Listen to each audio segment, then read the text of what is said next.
menurut Masnya sendiri apa sih isu-isu kontemporer itu? Isu kontemporer itu biasanya atau adalah sebuah masalah, peristiwa atau fenomena yang terjadi saat ini. Ini masih akan dibicarakan dan belum sebetulnya juga terselesaikan. Baik. Jadi setahu saya isu-isu kontemporer ini tuh meliputi banyak sekali masalah-masalah, mulai dari radikalisme, terus ada intoleransi, ada disintegrasi bangsa, terus ada demokrasi digital nih yang paling marak banget. Soalnya kan kita lagi di era-eranya informasi itu sangat cepat didapat. Jadi ini juga ada dampak negatifnya itu, terus juga ada hoax juga, terus ada dari literasi media. Nah, dari radikalisme di era digital ini deh. Nah, salah satu isu yang paling banyak banget dibahas saat ini itu adalah radikalisme sih Mas.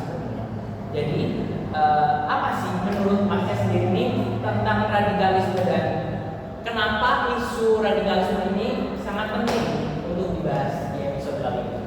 Oke, ngomong-ngomong soal radikalisme ya Mas, radikalisme merupakan paham yang menginginkan perubahan secara ekstrim gitu. Jadi ekstrim banget nih, kayak harus gini gitu. Perubahan yang seringkali menolak nilai-nilai demokrasi, keberagaman, serta aturan hukum yang berlaku. Tapi sepengetahuan saya Mas ya, radikalisme dari kata radikal itu sendiri, Pak dalam filsafat itu biasanya artinya mendalam. Radikal atau berasal juga dari kata radix, itu artinya seakar-akarnya. Jadi pemikirannya itu sangat mendalam sampai ke akar-akarnya. Sampai ke akar-akarnya. Tapi seringkali orang-orang yang menganut paham radikalisme ini kayak tidak mau kayak sangat anti ilmu dari orang-orang yang mereka juga tidak sukai gitu. Jadi menolak ya. Iya, menolak, kayak ada inovasi gini, maksudnya budaya yang kayak dia tidak setuju nih ke budaya itu, jadi dia anti banget gitu. Nah, jadi kan juga kita banyak banget kan tadi era kita yang sekarang kita kan dari era Gen Z ya. Jadi di era Gen Z itu kenapa sih para pemuda ini tuh sering jadi sasaran nih dari penyebaran paham-paham radikal ini? Karena generasi muda itu kan sebagai merupakan pengguna internet terbesar. Mereka dapat dengan mudah menerima informasi, jadi informasinya itu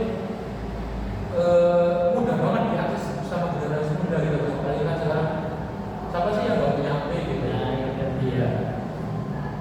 Sayangnya juga jika dibebani dengan kemampuan yang berpikir kritis, mereka dapat dengan mudah menerima informasi dengan verifikasi yang jelas, yang terpercaya gitu. Harusnya kayak jadi kayak sebelum menerima informasi ini kita harus riset. Iya, riset dulu. Apakah ini benar atau enggak gitu kan. Nah, juga dari Masnya sendiri nih bisa nggak sih beri contoh mungkin dari kehidupan sekitar nih, bisa diberikan contoh yang relevan dari kondisi yang saat ini? Kondisi seperti apa ya? Jadi contohnya kayak misal nih Mas, kayak ada paham radikalisme nih, itu contohnya contoh yang relevan di kondisi yang saat ini itu gimana sih? Oke, contohnya itu muncul biasanya di berbagai konten di media sosial yang menyebabkan kebencian terhadap kelompok tertentu, mengajak masyarakat untuk mempercayai kayak mengajak masyarakat untuk tidak mempercayai demokrasi. Oh baik, jadi di media sosial ini kan menyebarkan kebencian itu tadi ya. Jadi kan kayak dikompor-komporin gitu ya Mas. Apalagi sistem-sistem dari demokrasi yang sekarang ini. Baik, dari jadi segmen yang pertama tadi kita udah bahas nih Mas dari radikalisme ya tadi. Nah, jadi kita kita akan masuk dari segmen move dari segmen yang pertama ke segmen yang kedua adalah intoleransi. Jadi kita akan bahas masalah-masalah intoleransi yang ada di kehidupan masyarakat kita. Nah, di Indonesia ini kan terkenal banget nih Mas sama keberagaman yang sangat amat banyak ya, mulai dari agama, suku, budaya dan lain-lain itu beragam banget nih. Tapi kita tuh masih sering nemuin sikap intoleransi di masyarakat. Mengapa sih? Kenapa sih hal-hal ini tuh bisa terjadi gitu?